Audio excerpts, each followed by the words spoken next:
Hello, Sally here, and this is Battle Bits. Today we will be reading the first chapter of Fast Pitch by Nick Stone.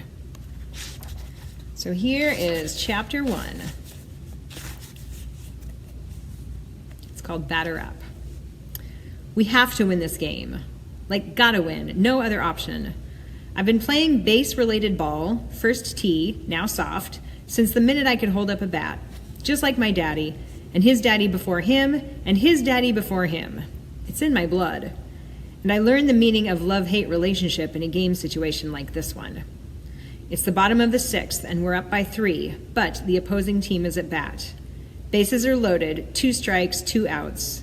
Anytime I say something is stressful, my mama rolls her eyes and says, "You're 12, Shanice. You have no idea what that word means." But this is stressful.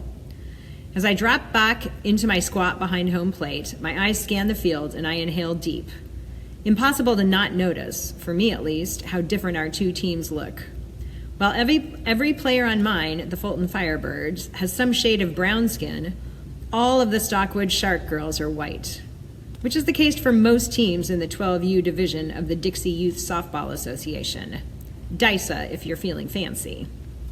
Not only are we Fulton Firebirds the first all-black team in this league, which even considering the name is a huge deal, we're the only team in the entire DYSA with more than 3 black players on the roster, across 8 states, all of which were on the pro-slavery side during the Civil War, something my daddy reminds me of every time he sees DYSA.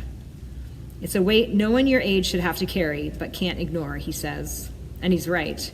Every win feels historical. I hate it, but also love it. Victory is almost ours. I hear the ump, a short dude whose middle is shaped like the highlighter-hued ball that gives this game I love so much its name, hock a loogie above my head. It slams into the dirt on my right with the force of a slimy bullet. So gross. I breathe in again, though it definitely makes me feel like the hot dog I ate earlier is going to join ump guy's blob of mucus beside me. The air has to be full of phlegm germs right now. I gotta get my head back in the game. Yes, we're up, but I'd be lying if I said the Sharks aren't good. They're real good, in fact. But so are we. We have to win this game. Their best batter is at the plate, Steph Mahoney. I know her name because of her rep as a home run hitter. Not surprising once you see the latest Louisville Slugger LXT choke-gripped between her half-covered hands. Her batting gloves are fingerless, which I've never seen in our league. But considering that bat cost 350 buckaroos, it's clear good old Steph is serious about this sport. I lock gazes with our pitcher, Kayla Quickfire Kennedy, my teammate since the days of rolling one of Daddy's baseballs back and forth in our shared playpen, though we haven't always played on the same actual team. She's the best, most epic fast-pitch heat thrower in the state, likely even in all of Dixie, and maybe the whole country. All she's got to do is throw one more strike. In my peripheral vision, I see the blonde, freckly-faced girl on third base take a quick peek at her coach, who tugs at his right earlobe and then brushes a finger beneath his nose. After a slight nod, she subtly steps 1 foot off the slightly raised white square and shifts into a ready-to-run stance, eyes on Kayla, like a little lion cub who has decided home plate is her prey. Steal a run? Not on my watch. We have to win this game. I adjust my face mask with my left hand, my signal to Hennessy Lane, our go-to third base girl, and a robotics champion to boot, that the ball is coming at her so fast so she can pick the runner off, which would win us the game, and within a second, Quickfire has thrown a pitch. It's wide, and Steph rightly doesn't swing, but I was right about Blondie. She takes off from third. Good thing they don't call me Lightning Lockwood for nothing. Before the ump can shout ball 2, I've fired at the yellow sphere at Hennessy, and the golden-haired Shark is diving back toward the base, her fingertips reaching the edge a mere breath before Hennessy tags her side, ball in glove. Safe, the third base ump says, slashing his arms out to his sides. Hennessy lobs the ball back to Kayla, and as the LXT batter repositions herself, I use my fingers to signal my suggested pitch. Rising curve, outside edge. Kayla stands, centers, and whips her arm around, quick as a camera flash. It hits my glove before I can blink. Ball 3, Loogie ump barks behind me. His voice is a little phlegmy. It's like I can feel the germs raining down on my back right now. All good, Kay, Kayla's mom shouts from the stands. Head in the game, baby.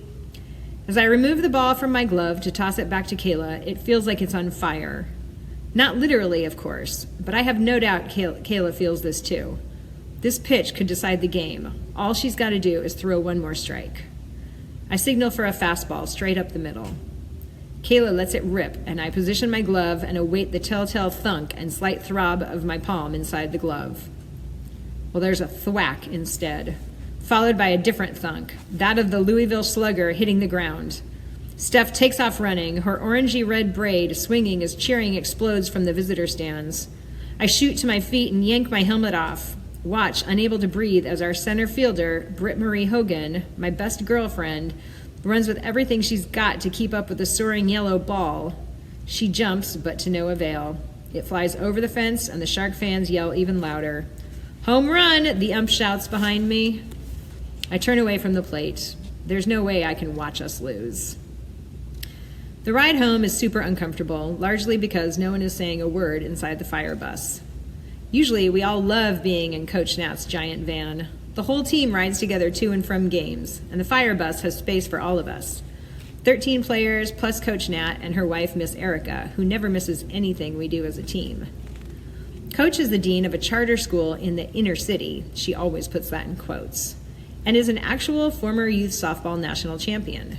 She started the Fulton Firebirds 2 years ago at the suggestion of her mentor, a black businesswoman we call Miss Monica, who was the head lawyer at Coke and who is also a former softballer.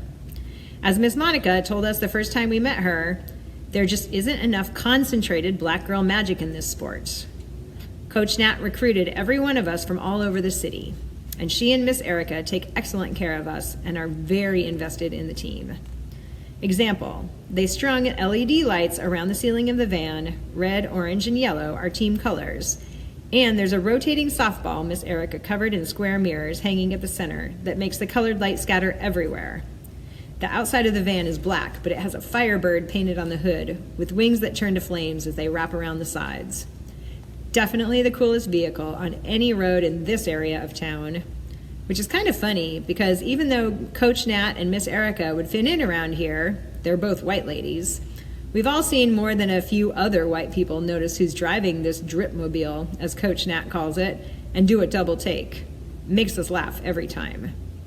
Nobody's laughing now, though. On a wind day, we'd be talking and laughing and begging Miss Erica to crank up the music since Coach Nat won't.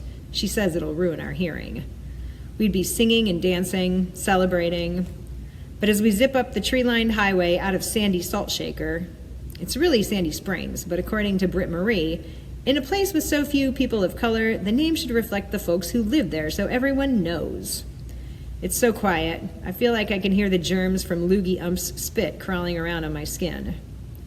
We stop at a red light and I close my eyes and let my chin drop. Mama would say I'm being dramatic, and my numbskull little brother would toss in his unwanted 2 cents and agree. But I feel like my head has gotten too heavy for my neck and I just can't hold it up anymore. I shouldn't cry. I know I shouldn't. Really, this isn't that big a deal. The game was basically a scrimmage. It won't hurt our record in the league or affect our standing as we head into tournament season a few weeks from now. It won't keep us from our ultimate goal for the team this year, the DISA 12U World Championship title, even though world is clearly inaccurate since the whole league is only 8 states. A team with a black player, let alone an all-black team, has never made it through the district tournament. Even making it to state would be huge, a message that girls like us do belong on the field. We've definitely had some games where the opposing team's fans suggest otherwise. Gotta love Georgia. Going all the way, snagging that Dixie trophy would be next level. But to get there, we actually have to win. I feel like such a baby about the jawbreaker lump in my throat that feels like it's gonna dissolve and spill out of my eyes in liquid form, especially since I know getting eaten by the Stockwood Sharks doesn't actually matter. Still, though, the other girls in the creepily silent van voted to make me their captain. It's my job to keep morale up, and I can't think of a single thing to say, because it's also my job to lead us to victory, and I clearly failed at that, too. The jawbreaker liquid is spilling over now. Too bad it's not sweet instead of salty. An arm slips beneath my left arm, the one I catch with, and hooks my elbow before something heavy lands on my shoulder. Britt Marie's head. I'm pretty sure my eyesight is ruined from the sun glistening off all that shiny golden hair, she says. I snort. I'm serious, she continues. They had a blinding advantage. The cajillion-dollar super bats didn't hurt either. You're ridiculous, Britt, I say, smiling now. I'm right, and you know it. I don't say anything back. Don't have to. I just breathe out and let the trees blur by. And that is chapter 1 of Fast Pitch. Thanks for joining me, and I'll see you next time.